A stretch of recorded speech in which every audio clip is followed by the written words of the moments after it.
जिसका नाम है linear equation in two variable. इस लेसन में हमें सीखना है कि इक्वेशंस जो दो वेरिएबल्स में प्रेजेंट है इनकी वैल्यूज को फाइंड करना। जैसे कि लीनियर का मतलब होता है, पहले लेसन का मीनिंग समझ लेते हैं। लीनियर का मतलब होता है ऐसा कोई वेरिएबल जिसका पावर जो है वो 1 होता है, जिसकी डिग्री 1 होती है। फॉर एन एग्जांपल मैंने लिखा x², तो ये लीनियर नहीं हुआ। ऐसा वेरिएबल जिसका पावर 1 हुआ और 1 हम लिखते नहीं है, दैट मींस ये हो गया हमारा लीनियर फॉर्म, राइट। इक्वेशन है that means it has two equal side. इसको दो इक्वल साइड्स होनी चाहिए। पहला होना चाहिए LHS और राइट साइड होगा RHS, और ये दोनों इक्वल। टू वेरिएबल्स है दैट मींस यहाँ पे कोई वेरिएबल्स इंक्लूड होने चाहिए। फॉर एन एग्जांपल x और y आ गए। सो हमारे पास general form of linear equation ये तैयार होता है ax plus by is equal to c, or you can say that ax plus by plus c is equal to 0। जो x और y दिखाई दे रहा है, these are what? These are variables. a, b and c, these are what? These are integers. ठीक है। सो ये हमारा general form of linear equation है। और कोई भी इक्वेशन को सॉल्व करने की कुछ मेथड्स होती है। सॉल्व करना इट मींस व्हाट? x और y की वैल्यूज को फाइंड करना। सो यहाँ पे कुछ मेथड्स है जो हमें इस लेसन में पढ़नी है। फर्स्ट ऑफ ऑल हम देखते हैं कि कौन सी इक्वेशन लीनियर इक्वेशन है और कौन सी नहीं। जैसे कुछ क्वेश्चंस है, यहाँ लिखा है 4n plus 3n is equal to 2। तो can we say that it is linear equation? हाँ, बोल सकते हैं लीनियर इक्वेशन, क्योंकि हमें इसका जो डिग्री है, वेरिएबल का डिग्री जो है वो 1 दिखाई दे रहा है ना। m और n दिखाई दे रहे हैं वेरिएबल्स, उनकी डिग्री 1 दिखाई दे रही है। साथ में एक और चीज पता चल रही है कि ये दो साइड्स दिखा रहा है, दैट मींस ये इक्वेशन भी है और इसमें दो वेरिएबल्स है तो टू वेरिएबल्स भी है। दैट मींस हम कंप्लीटली इस इक्वेशन को बोल सकते हैं this equation is linear equation in two variable. Clear? But अगर मैं कुछ इस तरह की इक्वेशन लिखती हूँ 4 √ x plus y is equal to -3। In case अगर मैंने ऐसा लिखा है तो यहाँ डिग्री 1 नहीं है, सो ये लीनियर इक्वेशन नहीं हो सकती। यहाँ एक ही कंडीशन जरूरी है और वो कंडीशन है कि वेरिएबल की जो डिग्री है, जो दो वेरिएबल्स है उनकी डिग्री कितनी होनी चाहिए? 1 होनी चाहिए। तो अभी हम स्टार्ट करेंगे प्रैक्टिस सेट 1.1, जिसके पहले हमें कुछ मेथड्स सीखनी है, जिस मेथड का नाम है एलिमिनेशन मेथड। और एलिमिनेशन मेथड से हमें प्रैक्टिस सेट 1.1 पूरा कंप्लीट करना है। So let's start with elimination method.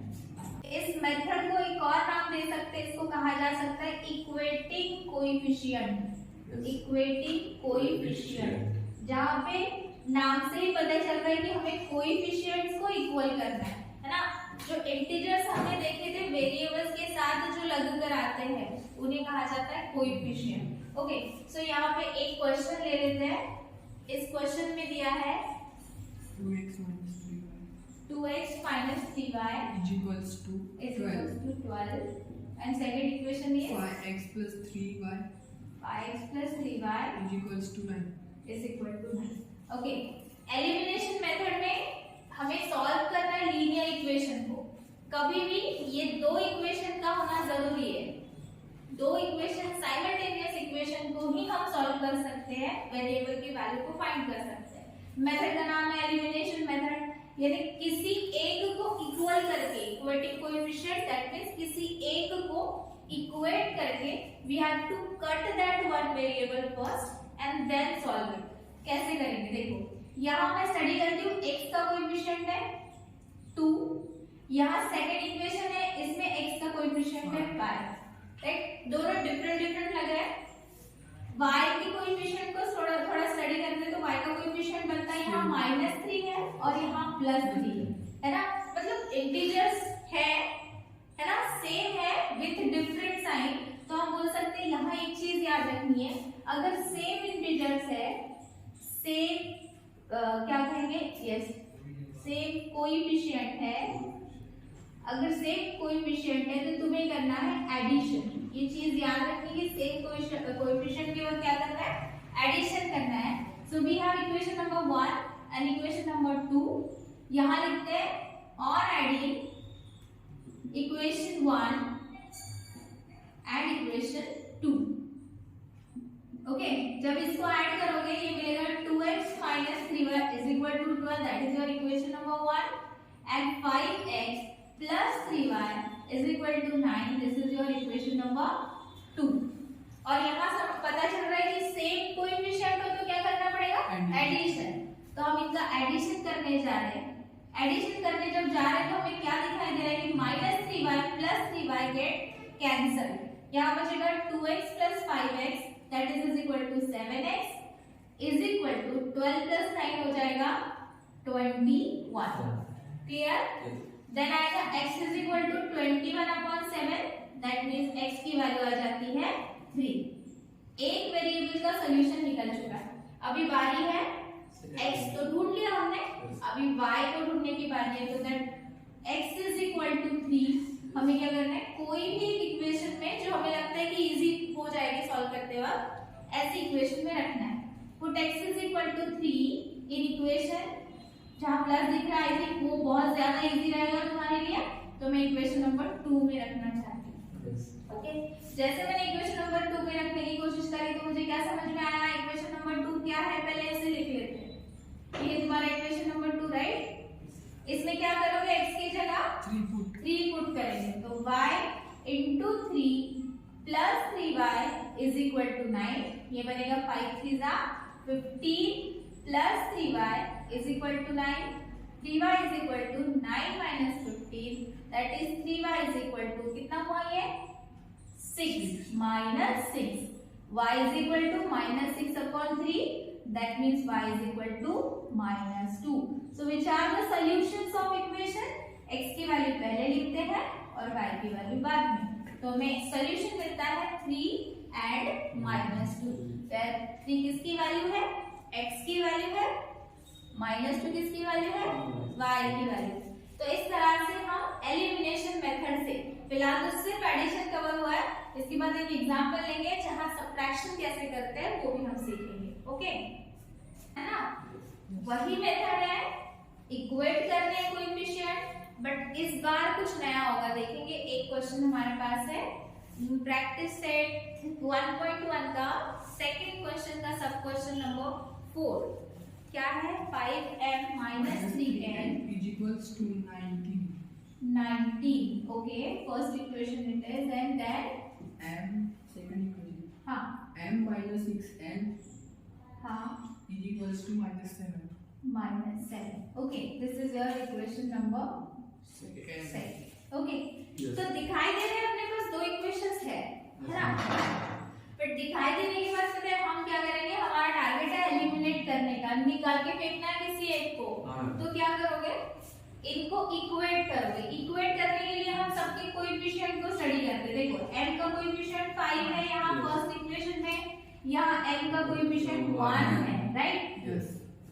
इसको तुम इक्वेट कर सकते हो, या सेकंड वाली चीज भी देखो, n का कोएफिशिएंट -3 है, यहाँ n का कोएफिशिएंट -6 है, इनको भी तुम इक्वेट कर सकते हो। तो क्या लग रहा है किसको करना चाहिए, सेकंड को करना है। ओके, सेकंड को करना है, मतलब इस फर्स्ट इक्वेशन को अभी देखो इसको 6 बनाना है Yes. यहाँ 6 ऑलरेडी है, तुम चाहते हो कि n को करना है। ओके, तुम चाहते हो कि m को इक्वेट करना है। ओके ओके, सेकंड इक्वेशन में तुम्हारा कहना है कि मुझे m को इक्वल करना है, यहाँ पे 5m है और यहाँ पे 1m है, तो मुझे इसको 5 बनाना है, राइट? यही टारगेट है ना हमारा। तो क्या कर सकते हैं, सेकंड इक्वेशन को हम मल्टीप्लाई कर सकते हैं 5 से, राइट? सेकंड इक्वेशन को मल्टीप्लाई कर सकते हैं 5 से। तो जो हम प्रोसेस करते हैं उसको स्टेप वाइज लिखना है। हम लिखेंगे मल्टीप्लाई इक्वेशन 2 बाय 5, है ना? यही करना चाहते हो ना? क्या बनेगी हमारी equation, 5m multiply each and every term, मतलब 5 into m that is 5m, 5 into 6 that is 5 6 are 30m is equal to 7 5 are 35। देखो साइन में कोई भी गड़बड़ी नहीं करनी है, minus 6 into 5 that is minus 30, minus 7 into 5 that is minus 35. This is your new equation जो सेकेंड इक्वेशन से आई है और वो कहलाएगी इक्वेशन नंबर 3, राइट। अब क्या होगा, हमें फर्स्ट और थर्ड को देखना है। अब तो हमने एक स्टेप क्रॉस कर ली, इक्वेशन के कोएफिशिएंट को इक्वेट कर दिया, राइट। तो क्या होगा, इक्वेशन के कोएफिशिएंट को इक्वेट कर दिया। अब देखते हैं उनके साइन क्या है। इसका साइन प्लस है और देखा जाए तो इसका भी साइन प्लस है कि नहीं है? यस। तो यहाँ याद रखना है कि जब सेम साइन रहेंगे, ओके, तो क्या करोगे पता है?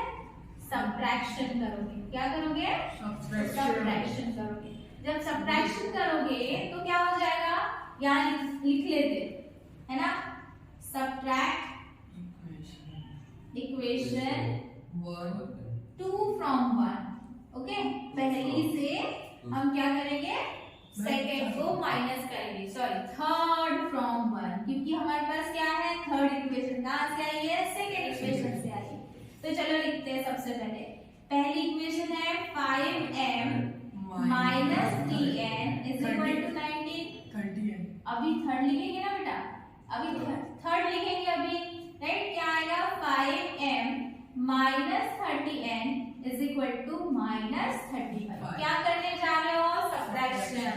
जब हम सब्ट्रैक्शन करते हैं तो एक चीज का बहुत अच्छे से ध्यान रखना है, बिल्कुल भी बिना भूले हमें जो नेक्स्ट इक्वेशन दिखाई दे रही है ना, उसके साइंस को चेंज करना है।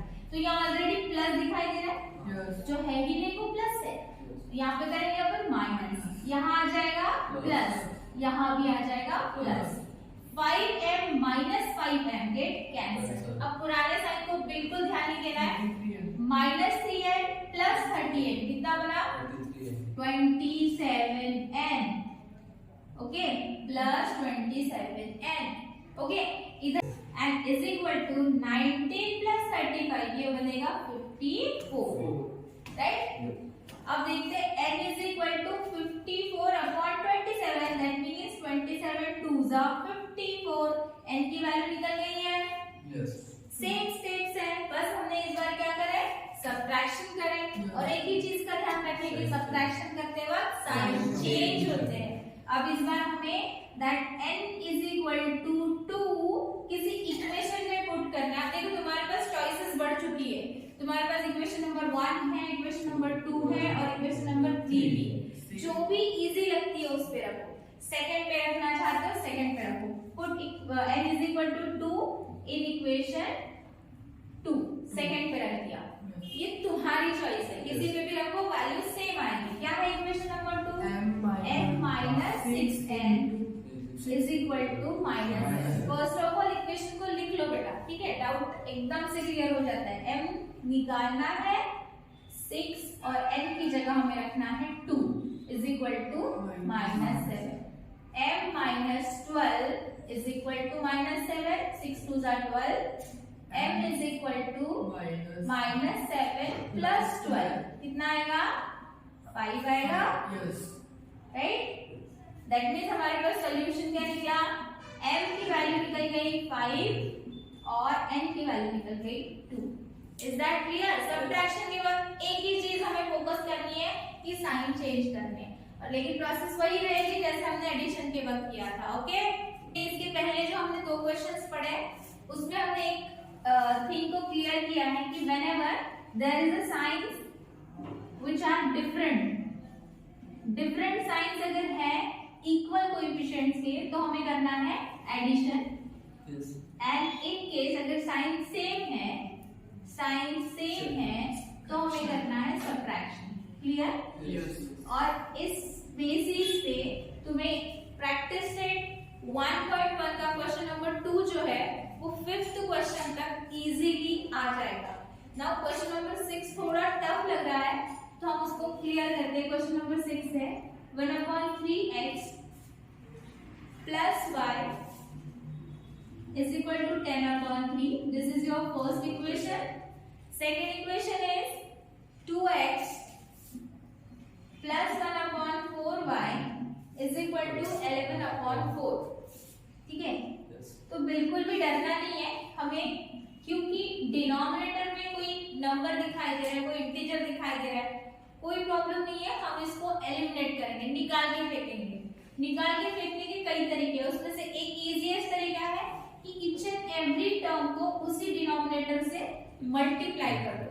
जैसे यहाँ पे डिवीजन में 3 दिख रहा है, Yes. यहाँ पे भी 3 है, यानी कि ये कंप्लीट इक्वेशन को अगर मैं करती हूँ मल्टीप्लाई बाय 3,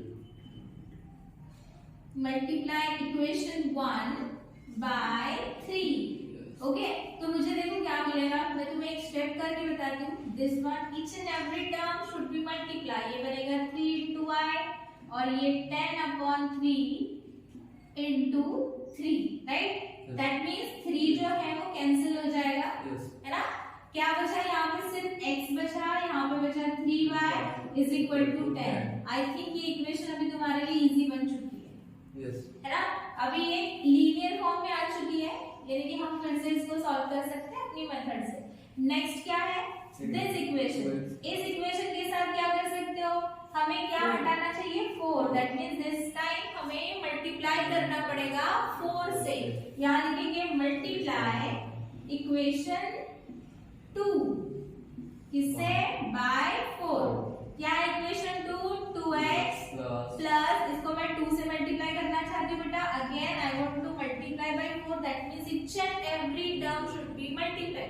सो क्या मिलेगा, 2 into 2x 4x बनेगा, इधर 2 into 1/4, सॉरी हम 4 से मल्टीप्लाई कर रहे हैं, राइट ना। 4 से मल्टीप्लाई कर रहे हो, ध्यान रखो 4 से मल्टीप्लाई कर रहे हो, then equal to 11/4 multiply by 4.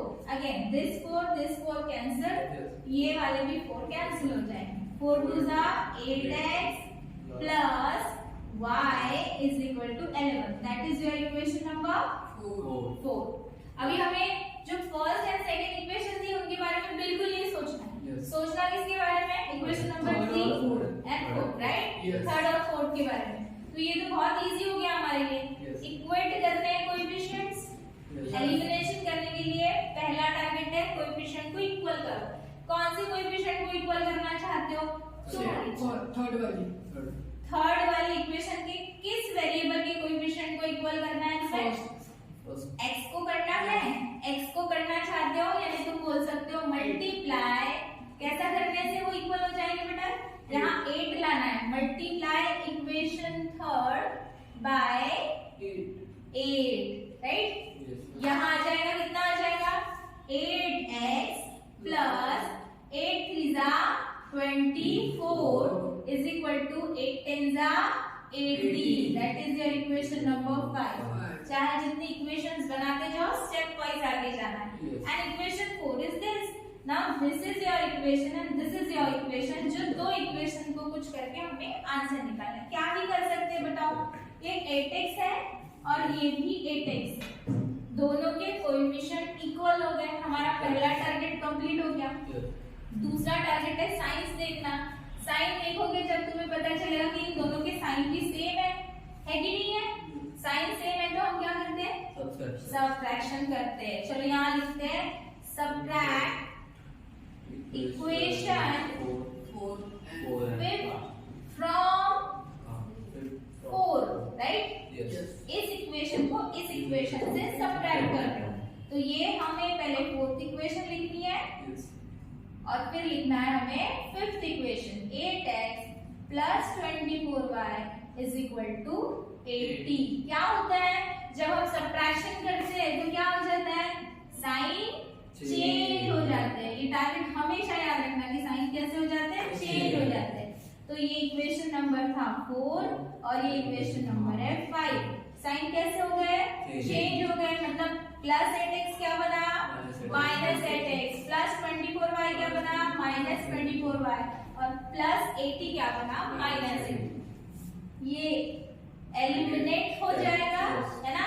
चलो मेथड का नाम यहाँ काम में आया, एलिमिनेट हो गया। कितना आया बेटा, minus 23y plus y minus 24y, कितना आया, माइनस 23y। 11 माइनस 80 करो, माइनस 69 माइनस 69, दोनों तरफ माइनस है, it get cancelled. y is equal to 69 3 बनेगा। देखो करके देख लो, 3 3 जा 9, 3 2 जा 6, y की वैल्यू कितनी आ गई? 3 आ गई, राइट। y निकलने के बाद आंसर आ गया क्या सब कुछ? नहीं, बाकी है, x की बारी है ना। देखो कितनी चॉइसेस है तुम्हारे पास, इक्वेशन 3 है, 4 है, 5 है। अब ये तो कॉम्प्लिकेटेड लगेगा तुम्हें, है ना। तो 3 4 5 किसी में भी रखो। क्या करोगे, किस में रखना चाहते हो? y is equal to 3 in equation, कौन सी इक्वेशन में रखना चाहते हो? कौन सी इक्वेशन अच्छी लग रही है? ये वाली अच्छी लग रही है, फोर्थ वाली? चलो फोर्थ में रख देते हैं। क्या है? 8x, मुझे तो 3 वाली अच्छी लग रही, फोर्थ से बेटर 3 लग रही। देखो कहाँ है? ये वाली इक्वेशन है ना, सिंपल इक्वेशन है। यहाँ लिखते हैं x plus 3y is equal to 10, right. इसमें क्या करेंगे, y के प्लेस पे कितना रखेंगे बेटा? 3 रखेंगे। 3 is equal to 10, x plus 9 is equal to 10, x is equal to 10 minus 9, तो x की वैल्यू आ जाती है 1 और हमें सॉल्यूशंस मिलते हैं 1 and 3। Is that clear? है ना। दिखने में तो क्वेश्चन इतना टफ लग रहा था, लेकिन फाइनली इसको लीनियर फॉर्म में लाके हमें इस तरह से सॉल्यूशन मिलते हैं। इसके बाद हमारा क्वेश्चन नंबर 7 देखते हैं। वो थोड़ा टफ लग रहा है एंड देन आई थिंक, मुझे पूरा भरोसा एक्चुअली कि बाकी सारे क्वेश्चंस आप आसानी से सॉल्व कर लोगे। तो क्वेश्चन नंबर 7 देखते हैं। क्या है question number 7? 99x plus 101y is equal to 499. Okay. Yes, ma'am. Second. And second equation is 101 x plus 99y yes is equal to 501. 501. Right? मैंने करेक्ट लिखा है? Yes, ma'am. देखो अभी क्या होता है, हमारा टारगेट है इक्वेटिंग कोएफिशिएंट, बट यहाँ आप इसको इक्वेट नहीं कर सकते। ये स्टेप हमें स्किप करनी पड़ेगी इस वाले क्वेश्चन में, क्योंकि इक्वेट करना फिलहाल तो मुश्किल है, Yes, ma'am. क्योंकि इतने बड़े नंबर को इससे मल्टीप्लाई करना, ये इसका मल्टीपल बिल्कुल नहीं है। तो हम क्या करेंगे, वन टाइम एडिशन करेंगे एंड वन टाइम सब्ट्रैक्शन करेंगे। तो यहाँ इक्वेशन नंबर 1 कुछ ये थी और इक्वेशन नंबर 2 कुछ ये है। दैट मीन्स क्या है कि वन टाइम हम एडिशन करेंगे। फर्स्ट ऑफ ऑल हम लिखेंगे ऑन एडिंग इक्वेशन 1 and 2 क्या मिलेगा हमें, देखो ये मिलेगा 99x plus 101y is equal to 499। इसमें हम एडिशन कर रहे हैं 101x plus 99y is equal to 501। Addition कर रहे हो, एडिशन करोगे तो ये कितना मिलेगा बेटा? 200x मिलेगा, 101 प्लस 99 ये भी मिलेगा 200y, और इसको ऐड करके देख लो कितना होता है, 1000 होता है, राइट। देखो इसको हम इजी बना सकते हैं बाय डिवाइडिंग इट बाय 200, है ना। यहाँ लिखो divide by 200, what you get x plus y, divided by कर रहे हो 200, इसको भी 200 से डिवाइड करना है, इसको भी करोगे 200 5 जा 1000। आई नो तुम्हें 200 का टेबल नहीं आता है, बट 2 का तो आता है ना। तो ये बनेगा x plus y is equal to 5। This is your third equation. देखो इतनी बड़ी इक्वेशन से कितनी मस्त छोटे से इक्वेशन मिल चुकी है, राइट। अभी वन टाइम हम सब्ट्रैक्ट करेंगे, यहाँ लिखेंगे on subtracting equation 1 and 2, right. अगर हमें दोनों का सब्ट्रैक्शन करना है, मैं पहले इक्वेशन लिखती हूँ 199x plus 101y is equal to 499, और ये बना 101x plus 99y is equal to 501। क्या कर रहे हो? सब्ट्रैक्शन कर रहे हो। जब सब्ट्रैक्शन कर रहे हो तो दिमाग में एक चीज आ जानी चाहिए, साइन चेंज। क्या हो जाएगा, ये माइनस हो जाएगा, ये भी माइनस होगा, ये भी माइनस हो जाएगा, ठीक है। 99 minus 101 minus 2x plus 101 minus 99 again plus 2y, है ना बेटा। Plus 101 minus 99y is equal two plus 2y। इसमें से भी 499 minus 501 that means again minus 2। इसको डिवाइड कर लो, इससे डिवाइड करो, 2 से डिवाइड करो। यहाँ लिख लेते हैं डिवाइड बाय 2 मिलेगा minus x plus y is equal to minus 1। Equation number 4 है ना। देखो मैंने इसलिए माइनस नहीं हटाया क्योंकि नेक्स्ट टाइम मुझे इन दोनों को देखने की जरूरत पड़े तो मुझे साइन ना चेंज करना पड़े, मैं सीधा एडिशन कर दूं। तो मैं क्या कर सकती हूँ यहाँ पे, ऐड कर सकती हूँ। Add equation 3 and 4। इजी बनाना है, सबसे पहले इजी बना के सॉल्व करना है। तो ये क्या बनेगा, x plus y is equal to 5 and minus x plus y is equal to minus 1। x get cancelled, plus x minus x है तो क्योंकि एडिशन कर रहे हो तो no need of sign changing, right. तो आया x minus x cancel, y plus y is equal to 2y, 5 minus 1 is equal to 4, that means y is equal to 4 upon 2, that means y is equal to 2। अब इसको हम एक equation में रख देंगे, है ना। इक्वेशन 3 में रखना चाहते हो, okay, put y is equal to 2 in equation 3, right। कौन सी इक्वेशन है हमारी, x plus y is equal to 5। जैसे ही 5 आ गया तो y की जगह पे हमें क्या रखना है बेटा, 2 रखना है, इज इक्वल टू 5। 2 को ट्रांसपोज करो, 5 minus 2 x की वैल्यू आ गई 3। सॉल्यूशंस निकल गए 3 and 2। आंसर इज क्लियर, है ना। देखो क्या सीखा तुमने कि भले बहुत बड़ा क्वेश्चन दिखाई दे रहा है दिखने में, लेकिन उसको ऐसी पोजीशन पे लाके खड़ा कर दिया कि फाइनली बहुत इजीली हम इसे सॉल्व कर सकते हैं, ठीक है। सो यहाँ प्रैक्टिस सेट कंप्लीटली तुम्हें सॉल्व करना है, इट इज योर होमवर्क। क्योंकि जब तुम इस मेथड को बहुत अच्छे से सीखोगे तो ऐसे कितने भी क्वेश्चंस आ जाते हैं तुम्हारे सामने, तुम आसानी से इसको क्लियर कर सकते हो, ओके।